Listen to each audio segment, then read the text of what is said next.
A Little Girl's Faith. By Helen Roseveare, a missionary doctor from England to Zaire, Africa. One night I had worked hard to help a mother in the labor ward, but in spite of all we could do she died, leaving us with a tiny premature baby and a crying 2-year-old daughter. We would have difficulty keeping the baby alive, as we had no electricity and no special feeding facilities.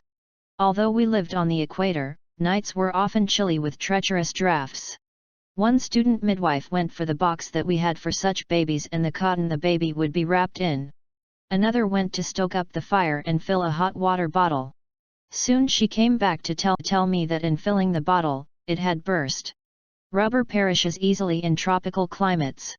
And it was our last hot water bottle, she exclaimed. It's no good crying over spilled milk. Hot water bottles don't grow on trees, and there are no drugstores down forest pathways. All right, I said, put the baby as near the fire as you safely can, sleep between the baby and the door to keep it free from drafts. Your job is to keep the baby warm. The next afternoon, as I did most days, I went to pray with any of the orphanage children who chose to join me. I gave the youngsters various suggestions of things to pray about and told them about the tiny baby. I explained our problem about keeping the baby warm enough, mentioning the hot water bottle.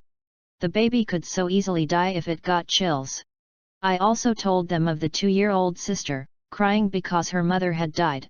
During the prayer time, one 10-year-old girl, Ruth, prayed with the usual bluntness of our African children.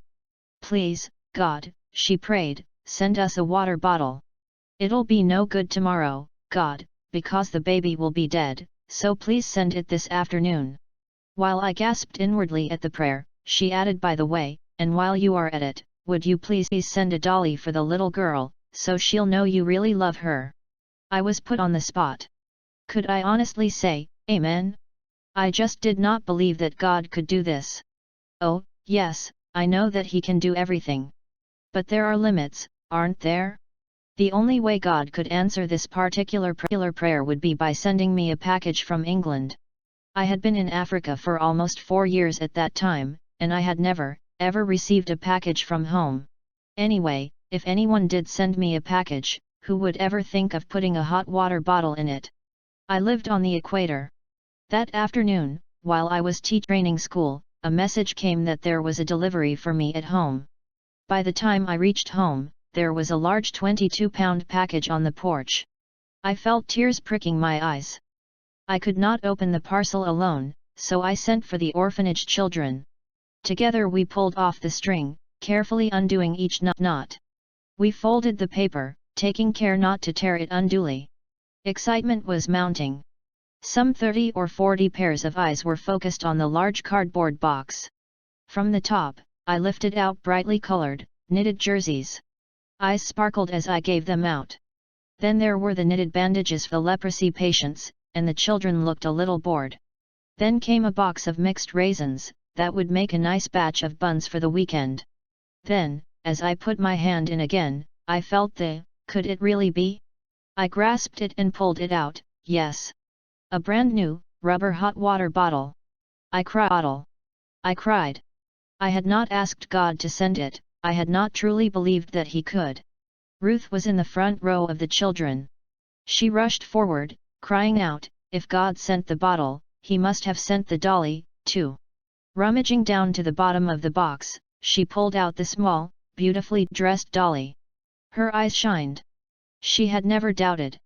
Looking up at me, she asked, can I go over with you, and give this dolly to that little girl, so she'll know that Jesus really loves her? That package had been on its way to Africa for 5 whole months. Packed up by my former Sunday school class, whose leader had heard and obeyed God's prompting to send a hot water bottle, even to the equator.